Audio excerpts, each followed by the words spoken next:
અમર ચિત્રકથા. રામાયણ. સમુદ્ર પર સેતુ બાંધી રામની સેનાએ લંકા બહાર પોતાનો પડાવ નાખ્યો.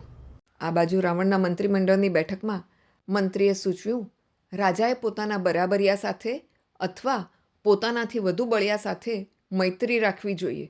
આપ રામને સીતા પાછી સોંપી તેને મિત્ર બનાવવા પ્રયાસ કરો. શું? મારો બરાબરીઓ એ રામ? સૈનિક તરીકે માત્ર વાનરો ધરાવતો એ માયકાંગલો? રામ ભલે સેતુ બાંધીને સાગર વટાવી લંકા પહોંચ્યો હોય, પણ તે જીવતો પાછો નહીં ફરે.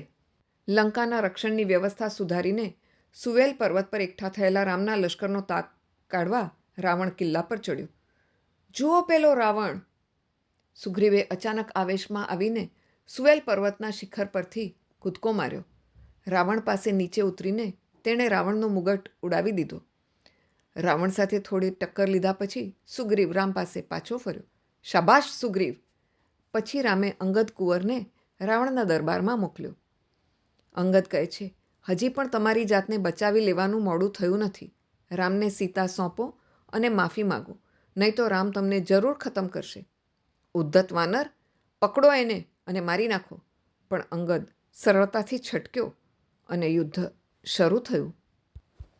વાનરો કિલ્લાના કાંગરા સુધી કૂદીને ત્યાં રક્ષણ કરતા રાક્ષસોને નીચે ખેંચી લાવ્યા અને આખો દિવસ તેમને ઘોર યુદ્ધમાં રોકી રાખતા. સૂરજ આથમતા રાક્ષસો વધુ તાકાતથી લડવા લાગ્યા, પણ રામ અને લક્ષ્મણે ઇન્દ્રજીતની આગેવાની હેઠળ વત્તા લશ્કરને થંભાવી દીધું. પોતાની જાતને અદૃશ્ય બનાવી ઇન્દ્રજીતે રામ અને લક્ષ્મણ પર તીર વરસાવ્યા. બંને બેભાન થઈને ઢળી પડ્યા. રામ માર્યા ગયા! પણ રામ થોડી વારમાં હોશમાં આવ્યા. પોતાના ભાઈને બેભાન અને લોહી નીકળતો જોતાં રામે લક્ષ્મણનું માથું પોતાના ખોળામાં લીધું. વિષ્ણુના વાહન દૈવી ગરુડ પંખીએ આવી પોતાની પાંખ લક્ષ્મણને અડાડી. ગરુડના સ્પર્શથી લક્ષ્મણના ઘા રૂઝાયા અને તે ભાનમાં આવ્યો. ઇન્દ્રજીતે તીરના રૂપમાં ઝેરી સાપ તમારા પર અને લક્ષ્મણ પર ફેંક્યા હતા. રાક્ષસોથી સાવધ રહેજો, તેઓ દગાથી વર્તે છે. ગરુડ ઉડી ગયો. રામ, લક્ષ્મણ અને વાનરોએ ફરી રાક્ષસો સામેની લડાઈ આદરી. રાવણના શક્તિશાળી સેનાપતિઓ ધૂમ્રક્ષ અને પ્રહસ્ત તથા બીજા અનેક વીરો માર્યા ગયા. પછી રાવણ પોતે રણ મેદાનમાં ઉતરી આવ્યો, પણ હનુમાનના મજબૂત ખભા પર બેઠેલા રામે રાવણના સારથીને અને તેના ઘોડાને મારી નાખી તેના રથના ચૂરે ચૂરા કરી નાખ્યા. રામની તીર વર્ષાથી રાવણનું બાણ ઉડી ગયું અને તેના મુગટના ટુકડે ટુકડા થઈ ગયા.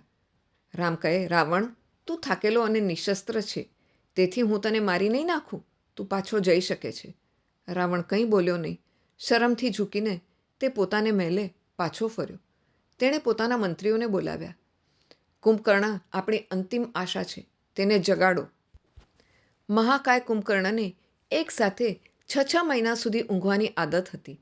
તેને જગાડવા માટે નગારા, શંખ અને ઘંટ વગાડીને ખૂબ શોરબકોર કરવામાં આવ્યો. તેમણે તેના શરીર પર હાથી પણ ચલાવી જોયા. છેવટે કુંભકર્ણ જાગ્યો અને રાવણના હુકમથી રણમેદાનમાં ગયો.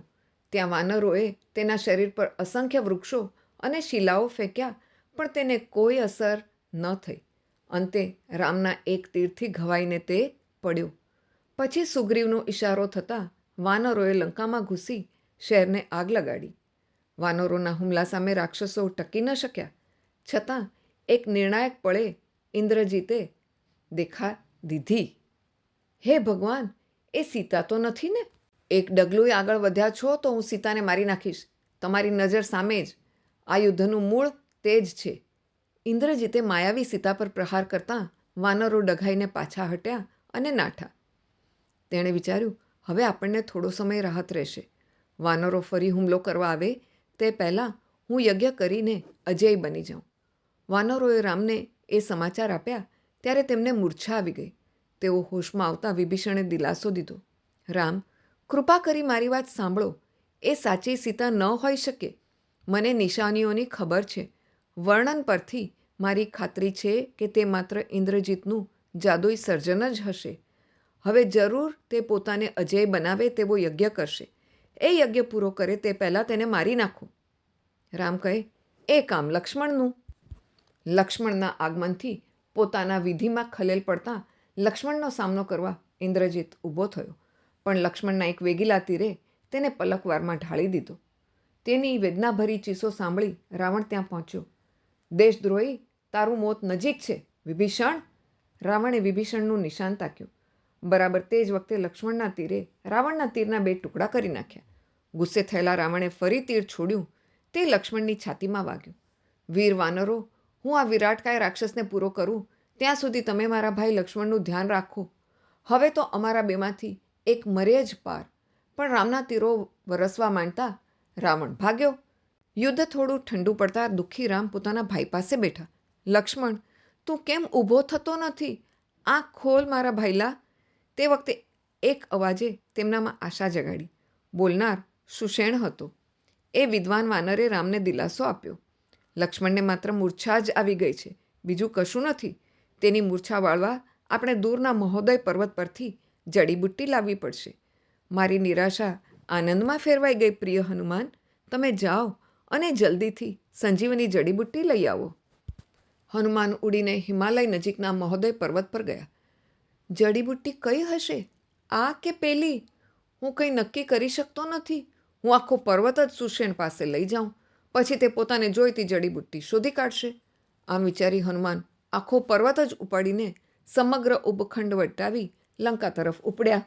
લંકામાં અરે જુઓ તો ખરા, હનુમાન તો આખો પર્વત જ લઈ આવ્યા. હનુમાન આપણને નિરાશ કરે જ નહીં. જરાય મૂંઝાયા વિના સુષેણે જરૂરી જડીબુટ્ટી શોધી કાઢી. તેને છૂંદીને લક્ષ્મણના નાક પાસે ધરી. લક્ષ્મણ તરત જ હોશમાં આવ્યો. આભાર ઈશ્વરનો કે તું સારો થઈ ગયો લક્ષ્મણ. પછી હનુમાન એ પર્વતને તેની મૂળ જગ્યાએ મૂકી રામ પાસે પાછા આવ્યા. ત્યાં તો યુદ્ધના પોકાર ગાજી ઉઠ્યા. રાવણ આવી પહોંચ્યો હતો. દેવોના સ્વામી ઇન્દ્રે મોકલેલા રથ પર રામ સવાર થયા. સીતા એકલી અને રક્ષણ વિહોણી હતી ત્યારે તું તેને ચોરની જેમ ઉઠાવી ગયેલો. તું જાણતો હતો કે હું ત્યાં હાજર હોત તો મેં તને સીધો ખરને સાથ આપવા મોકલી દીધો હોત. પછી રામ અને રાવણ વચ્ચે ભીષણ દ્વંદ્વ ખેલાયું. થોડી વાર તો પોલાદ સાથે પોલાદ ટકરાવાના ખણખણાટ સિવાય બીજું કશું સંભળાતું નહોતું. અંધારાએ તેમને જાણે આવરી લીધા હતા. પોલાદ ટકરાવાથી ઝરતા તણખા જ ક્યારેક દેખાતા હતા. છેવટે રામે સૂર્યની પ્રાર્થના એટલે કે અગસ્ત્ય ઋષિએ રણમેદાન પર શીખવેલો મંત્ર કરી રાવણ પર સીધું છૂટે તેમ બ્રહ્માસ્ત્ર તાક્યું અને રાવણ માર્યો ગયો.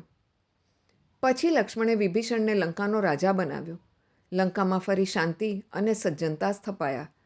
પછી રામ અને સીતા એકબીજાને મળ્યા ત્યારે, સીતા, મેં મારું ગૌરવ જાળવ્યું છે. મારી પત્નીનું અપહરણ કરનારનો નાશ કર્યો છે. પણ પારકે ઘેર રહી આવેલી પત્નીને કોઈ સજ્જન સ્વીકારે નહીં. આપણે જુદા પડવું પડશે. એ વચન સાંભળી સીતાને આઘાત લાગ્યો. હું રાવણની કેદી હતી તે ખરી વાત છે, પણ મારા મનમાં માત્ર એક જ વ્યક્તિ રામ રમતી હતી. હવે તમને મારા પર શંકા છે તો મારે જીવવું શા માટે? લક્ષ્મણને ચિતા તૈયાર કરવા કહો. હું અગ્નિને શરણે જઈશ. હે અગ્નિ, હું દુનિયા સમક્ષ મારી પવિત્રતા જાહેર કરવા માટે નહીં, પણ રામ ઈચ્છે છે તેથી મારું નિષ્કલંકીપણું પુરવાર કરવા માગું છું. અગ્નિએ સીતાની પ્રાર્થના સાંભળી.